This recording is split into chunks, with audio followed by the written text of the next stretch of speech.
Hey, what's up? It's the Merc here from Poolshed Games, and as you can tell, I'm back at school, and that means it's time for another quest for gaming at college. This time around, things are a little different. So far, it's shaping up like we're only going to have one game going, and it's going to be on Tuesday nights.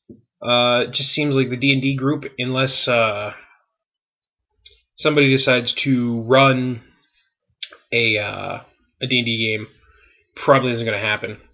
I thought about running a D&D game, but I'm already going to be running our Mutant Epoch game, so I don't want to run two games. Because with the homework and everything else, I don't want to get into that. So, won't be talking about D&D this semester. Might be talking about D&D this summer. If I get a group together, I might try 5.0, well, 5th edition, 5.0. But aside from that, it's going to be a 1 RP kind of semester, or so it seems. Now, as I said, the game we're going to be playing is the Mutant Epoch. I've talked about this game before, not too in-depth, but I have to say I'm really excited to try this game out. We made characters Tuesday, and character creation in this game is a blast. Like, I had a lot of fun. It's probably some of the most fun I've had, and I wasn't even making the characters. I was helping the guys that are going to be in my group make their characters. And just to give you an idea of what kind of characters we ended up with, there's no classes per se in the Mutant Epoch, not like in D&D or Pathfinder or D20 Modern. What it is your character is completely random. So like your race is random, the caste you were before you started being an adventurer is random. Your stats, your height, your weight, your handedness, everything is there's just randomness. And to give you an idea of the party that I'm going to be dealing with this semester, so far we have 3 people. I might end up with more, not sure yet. We have a ghost mutant, which is kind of like an X-Men, like a mutant from X-Men, where you can't really tell they're a mutant unless they do something or show off their mutations. He is probably the most normal character in the group. He has some mental abilities to, like, he's an empath who can crush minds. So, yeah, he can tell if you're happy or not, and he can crush your brain with his brain. So, and he also ended up being the best equipped character in the group. He got lucky for his cast. He was what was referred to as a watchman. So he's kind of law enforcement before he became an adventurer. And he has some what are called relic weapons, which are weapons from before the apocalypse happened. So he is the best kitted out of the individuals. Our next player is a straight up, he's a mild mutant. And just to give you an idea, he has skin color is kelp green, he has copper colored hair, and bright green eyes. And he's like 6'8". And he's like 160 pounds, so he's just very gangly, and his appearance is super low. He's not an attractive mutant by any stretch of the imagination. He also has Mind Crush, but he has the ability to quadruple his strength for a couple of rounds. He has Strength Burst. So, well, I don't know what we're expecting from his character, but I know every once in a while he'll be able to just, like, break things, like just snap things in half when he does the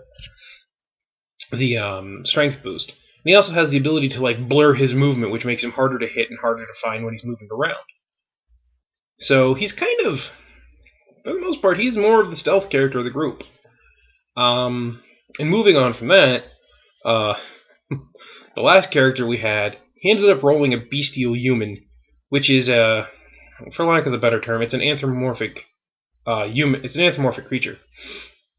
He ended up being an anthropomorphic horse, who was a former slave. It was his caste, and his character is just massive. It's almost 12 feet tall, and it's like 600 pounds. He has the most hit points out of the entire party. He is the tank of the group. And it's funny because he was a former slave, so he doesn't really have a lot of good gear or anything. He doesn't have bad gear, but just because of how big he is and like his background as being a bestial human, he's very, very resilient and he's very hard to hurt. So he'll provide that frontline tankiness. And that was just all with a random character creation. And it was so much fun, you know, just each step of the process, seeing what was going to be, you know, who was going to be the next, what was going to be the next character. And I really liked that. It was probably, like I said, it was the most fun I've had watching characters be made in a long time. So I'm looking forward to that. I've decided I don't usually do this, but because we're at school, and sometimes it can be hard to sit down and have the time to come up with an adventure, I'll be running one of the published adventures, which is the Mall of Doom. And funny enough, I have a very, very tall character and two other characters that are in the realm of like 6'5". Very, very tall. And this adventure is all underground, for the most part. It's in old underground tunnels, old sewage tunnels, like a mall that's been buried. It's so... Them getting around is going to be entertaining, to say the least, because they're going to have to be conscious that when they're like crawling through tunnels, they're not going to be able to fight as well. So that's going to be interesting. I want to just take a moment and say something about Outland Arts, the guys that do Mutant Epoch, and especially the game's creator, bumped to the left. Waiting for it to come back. There we go. The game's creator, William McAusland. When you buy the core rules for this game, you get access. There's a code in there that you email them, and you get access to the members-only area of their website. And that means all kinds of basically downloadable content for free because you bought the rules. And it's like the email that you get sent back, he emails you back. And I was really impressed by that. And I'm really impressed by all the extra content that they have on the website to help people that are going to run the game. And I think that's fantastic. So far, from reading through the system, it seems like it's going to be an easy enough system to pick up and run compared to some of the other games that I've tried to run. There's no cards, there's no goofy shit like that, which, don't get me wrong, I think that the combat system in Dystopia Rising with the cards, really interesting. I wasn't a big fan of the initiative system in Savage Worlds with the cards, but that was just me. I like dice. Dice to me are the way to go, and I really like that in this game, the Mutant Epoch. I also like the feel that I get. It's very Fallout-y. Very Fallout-ish. There's one other module that I might end up picking up, depending on how long it takes us to run through this one.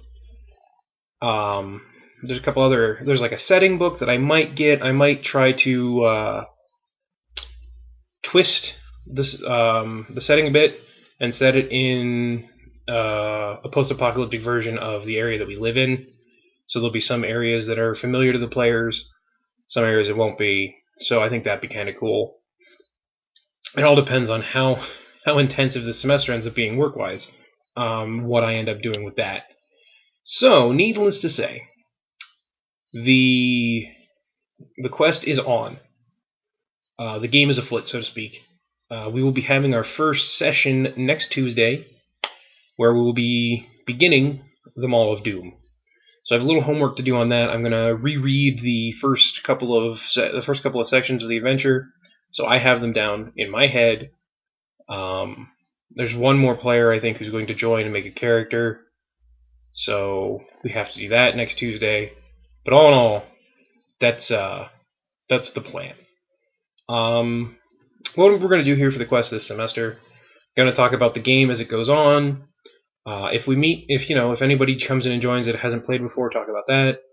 Talk about if any other games come up, and talk about Mutant Epoch itself. I want to do a review of the rules once I've played them once I've run a couple of sessions, once I'm really familiar with them, so that if you guys are thinking about picking up a good post-apocalyptic RPG, I can tell you if the Mutant Epoch is or not. Spoiler, I'm thinking it will be because, like I said, it's been a lot of fun just making characters so far. And the artwork in the book is really fun, and there's some tongue-in-cheek humor, just some good things all around in there. So that's what's coming up this semester for the Quest of Gaming in College. Hopefully you guys like the video. Hopefully you're excited about the new quest, and we'll see you next time here at Poolshed Games.